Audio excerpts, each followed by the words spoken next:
Hey guys, Edre here, and today I'm going to be doing a brand new album review. I'm going to be reviewing the new Miley Cyrus album, Plastic Hearts. Now, a bit of background like I do with all my reviews. Miley Cyrus, pop superstar, world famous, everybody knows her. Is it even worth really doing a background? I think we already know. I think I could probably hop into this review. Well, to cut it short, Miley Cyrus has decided to make a more rock-oriented album. And, well, I don't necessarily, doubt her general liking of the genre. I'm sure she grew up with a lot of this, and I'm sure that she's a genuine fan of this style of music. I have no complaints there. I know a lot of other people might. I don't. It's more so the execution of it that I draw issue with. But don't think I'm jumping the gun here. I'll get into a bit more detail. The first thing that stuck out to me on this album was that it's full of heartbreak anthems, and that really is to be expected from Miley Cyrus at this point. That's not anything too crazy or out of the ordinary for her. And the other thing that really stuck out to me right away was that even though she does go for a bit more raw, gritty of a tone here, there's still that very sleek pop production that we've all come to know and expect from Miley Cyrus's music. Same goes with the way her vocals are produced, and just the production across the board on this album. Everything is produced like your standard pop album. There's nothing inherently rock about the production. But that's not really my main problem with this album. I don't have too much of an issue with the production on here. I honestly don't mind it. It's just, for somebody who's trying to be more raw and be more edgy, it doesn't come across as the best image when you're sticking with a very polished pop production. You know, this album, a lot of it is, as you would have expected, more guitar-based, rock-friendly songs, which is something I don't have too much of a problem with, as long as they're done right. And right off the bat, I got worried, because this album opens up with WTF, Do I Know? And, one of the worst songs on this album is one of the ones she chose to open it up with, because this thing is some of the most watered-down, edgy pop rock imaginable. It has the clapping. It has the bogus hook. It has the guitar. Any rock cliche you could think of is present on the song. Dare I say it? It's even kind of like Father of All, or maybe even 93 Punks. And that's not a compliment. I will say, the later you go into this album, she does try to get more rock credibility here by getting features like Billy Idol on here on the song Night Crawling, which was a song that at first I didn't have too much of a problem with, but the more I listened to it, the more the flaws really began to show. Billy Idol sounds fine on the song. Billy Idol usually sounds fine on the song. I don't have too much of an issue with that. Billy Idol did fine.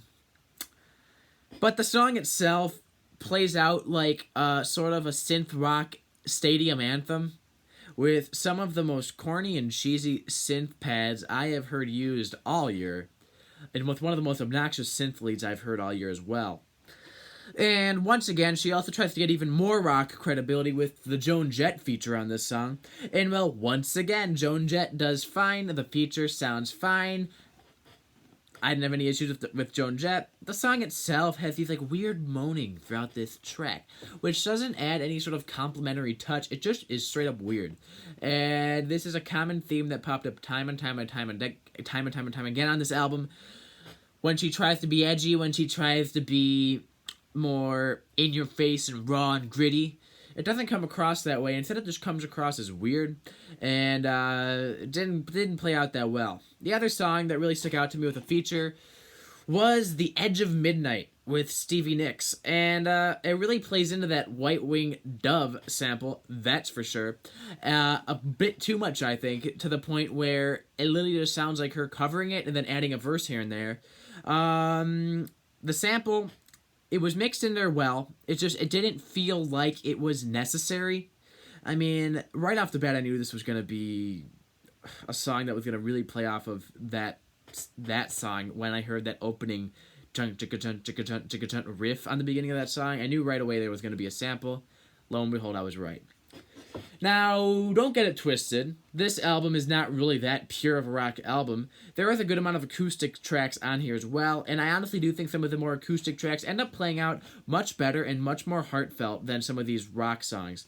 For example, the song Angels Like You and Heart are some of, I think, the most touching moments on this album. I feel like you actually get an actual insight into her emotions, and she writes them much better. I also think just in general those songs were executed much better. The song Heart, for example, does have a bit of a country flair to it, which I actually don't mind. I actually thought that was sort of a nice touch, and I actually really liked the little details of slide guitar throughout. It wasn't anything too major that really caught my attention as being the main focus of the song, but it was enough to really revitalize this album enough to the point where it felt refreshing to hear some interesting arrangements and interesting compositions on a song like Heart.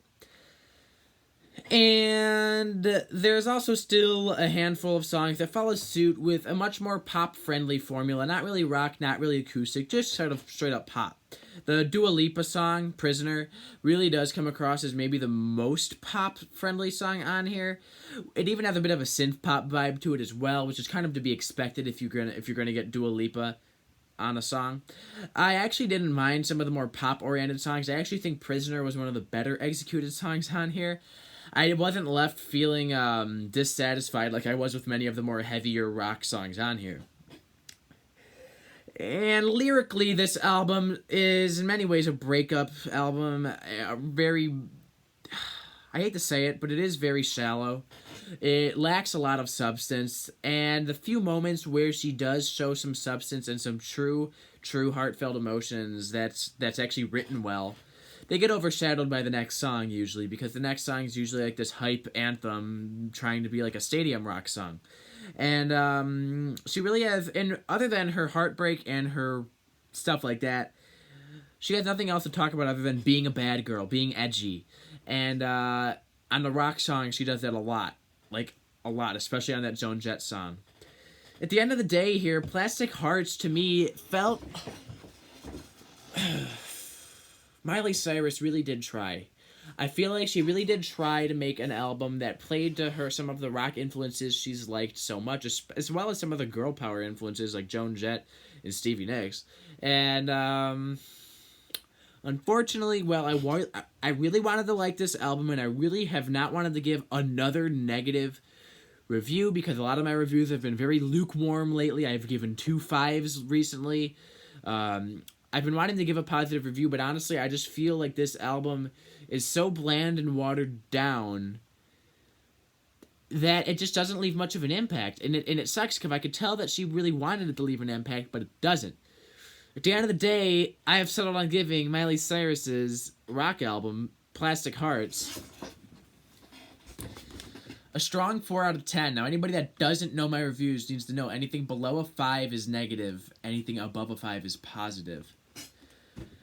So a strong 4 out of 10 is technically a negative review, although it's a very average negative review, meaning I still feel relatively indifferent on this album. I was hoping for a lot more, especially with some of these features, but I didn't get that.